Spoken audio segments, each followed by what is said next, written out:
Now you have been assigned to a vessel and should have received your trip documents from the National and Sub-Regional Observer Program. This is your contract. Your trip documents will have all the information you need to know before you depart on your trip, including travel documents, trip brief, and contract.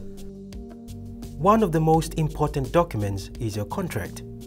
Please ensure you read the contract carefully before signing, including the reference to zero tolerance of drugs or alcohol consumption on board fishing vessels, which, if you are found to be in breach of, will result in suspension of your contract and possible termination. Please ensure a signed copy is provided back to the Observer Manager, as the contract covers you for insurance while on duty. You should have been issued with an Observer Safety Kit by your Observer Manager.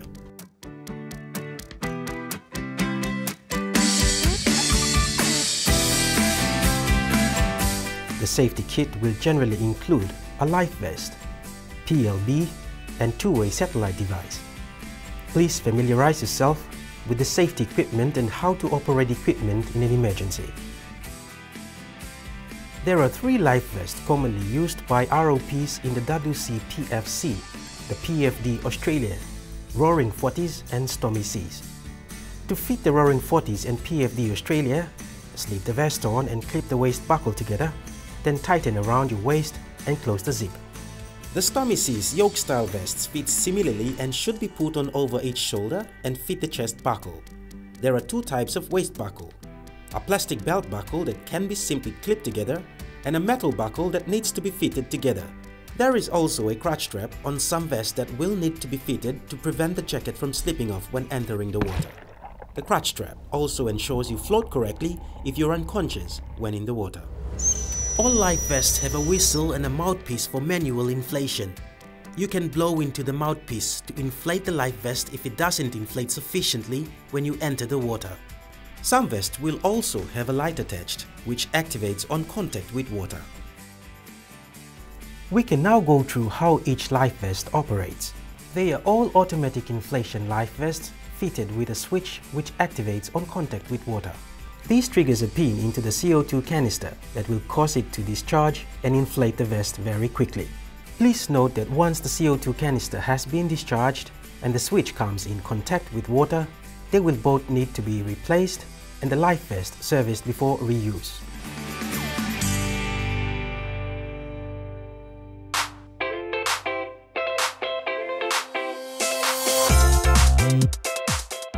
There are three brands of PLBs currently used by Observer programs manufactured by ACR Electronics, Kinetic Technology International and Oceanic Signal.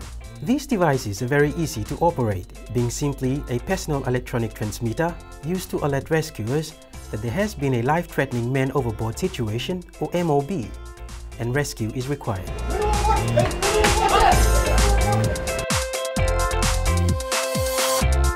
Both units are extremely accurate and an essential part of ensuring your safety while at sea, as they aid quicker location and rescue. The devices are very simple to use and are manually activated via two simple steps. Step 1. Release the antenna and extend the antenna to vertical position. Step 2. Press the activation button. The PLB will now activate and begin flashing and transmitting. Please note, the PLBs will need a clear line of sight to the sky for the transmission to be sent. The PLBs will actively send a transmission for a minimum of 24 hours. Both these devices are waterproof to at least 10 meters. For the best results, if you are in the water, hold the PLB above the water with the antenna extended skywards.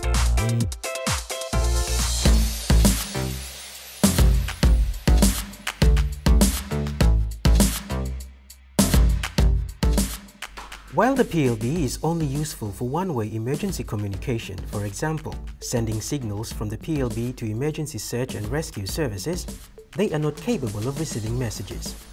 This is where the two-way satellite communication device comes in handy, as it will allow you to communicate via messages to your Observer Program Manager and others. The satellite devices are particularly important when you are sending sensitive information to your Observer Program Manager or responsible staff, as it will allow you to send possibly sensitive information outside of the vessel's communication system. There are two satellite devices currently used by Observer programs in the region, the DeLorme InReach and Rockstar 7 devices. Both devices have the same function. They can send and receive messages from anywhere in the world if they have a clear line of sight to the sky. Messages can also be sent directly from the device or via a Bluetooth connected tablet. The devices operate in a slightly different manner though. The DeLorme InReach device is simple to use, much like a mobile phone, while the Rockstar works differently and is a little more complicated to navigate. Both devices have an SOS function that works similarly to the PLBs and can be activated in a couple of simple steps. For the InReach device, first ensure the device is turned on and then switch the lock button to off and press the SOS button. The device will then begin to count down from 20 seconds. To activate the SOS function on the Rockstar, simply uncover the SOS button and hold down for 5 seconds until it activates. When the PLB or the two-way satellite communication device SOS functions are activated, a signal is transmitted using radio frequencies. The signal is then detected by satellite and sent to a Mission Control Center or MCC, where it is then forwarded to the nearest Rescue Coordination Center or RCC. The RCC will then attempt to contact the registered contact details for the device to verify if it is a real emergency before they dispatch a search and rescue mission. False alarms can cause delay in the dispatch of search and rescue teams for people in actual distress situations, so it is very important to only use the PLB or SOS function on devices when it is an actual emergency. If you accidentally activate the SOS function on your PLB or satellite devices, please immediately inform the Observer program via a message that it was an accident activation. Signal sent earlier was a false alarm. 99% of activations are false alarms, which can be a serious drain on resources.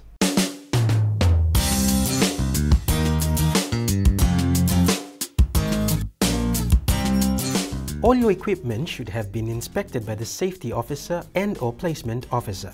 However, it is also important that you check your own safety equipment to ensure it is in operable condition and you are satisfied that it will function in an emergency.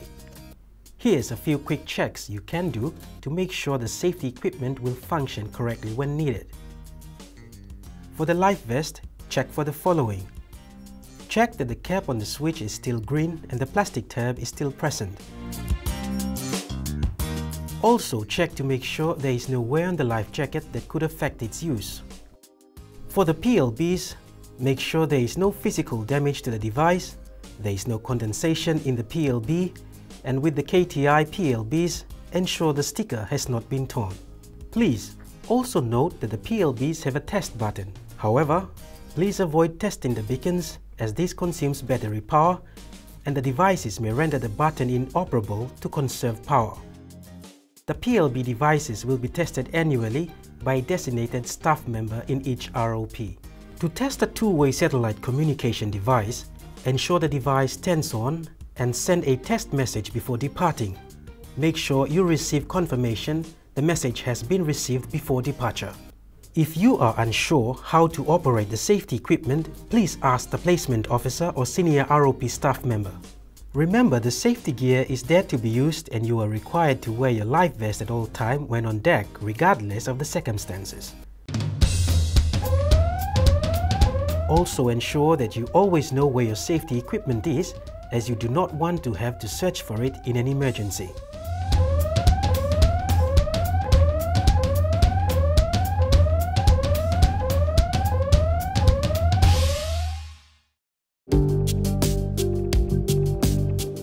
Observers must be present at the placement meeting, when the placement officer will go through the WCPFC vessel safety checklist and the location of other important safety equipment on the vessel. During the placement meeting, make sure you familiarize yourself with any safety equipment on the vessel and where it is located. The placement officer should ensure that all the vessel's safety equipment is in service and operable.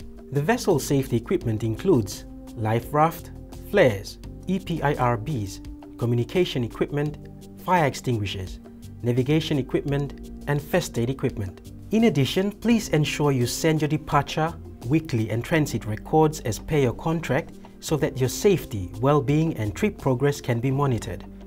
Please also include information on the identification numbers of the life vest, PLB and satellite device that you were issued from your observer program.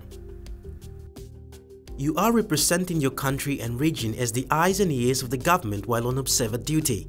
Please act accordingly and in a professional manner always.